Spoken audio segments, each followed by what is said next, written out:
Hi guys, আসসালামু আলাইকুম। আপনারা যারা নতুন ড্রাইভিং লাইসেন্স বানিয়ে লাইসেন্স হাতে পেয়েছেন, গাড়ি নিয়ে রাস্তায় এসেছেন, তাদের জন্য আমার ছোট্ট পরামর্শ। আমিও আপনাদের মতো নতুন, এমন আহামরি কিছু না যে আমি অনেক কিছু জানি। হ্যাঁ, আমার অভিজ্ঞতা থেকে বলতেছি। আপনি এই আউটসাইডের গলি থেকে যখন ঢুকবেন, এই রাস্তার অবস্থা দেখেন। একটা মানুষ এমনি রাস্তা পার হবে না।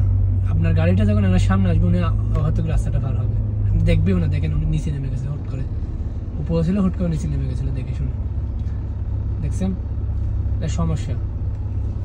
আপনাকে সবসময় এত বড় রাস্তা আছে দিকে, ওই দিক দিয়ে না হাঁটে গাড়ির রাস্তা দিয়ে হাঁটতেছে। দেখছেন, এগুলো সব কিছু খেয়াল করে গাড়ি চালাতে হবে।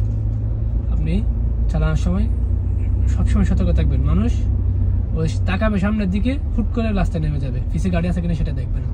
সবসময় সেটা খেয়াল রাখতে হবে, বুঝছেন? তো এই হলো আপনাদের জন্য আমার এই সামান্য পরামর্শ। ভুল ত্রুটি হলে ক্ষমার দৃষ্টিতে দেখবেন। তো জনবহুল এলাকাগুলোতে, রাস্তার গলিতে যখন আপনি আটশো গলিতে ঢুকবেন, মানে যেখানে মানুষ বেশি থাকে ওখানে ঢুকবেন, সবসময় স্লো গতিতে অবজারভেশন করে হাঁটবেন। এই যে পাশে কতগুলো মানুষ দাঁড়িয়ে আছে, এদের অবজারভেশন করবেন। হুট করে রাস্তার উপর নেমে যাবে। হ্যাঁ, এগুলো আপনার খেয়াল করতে হবে। তো এই হলো আমার পরামর্শ। সবাই সুস্থ থাকবেন, ভালো থাকবেন। আসসালামু আলাইকুম।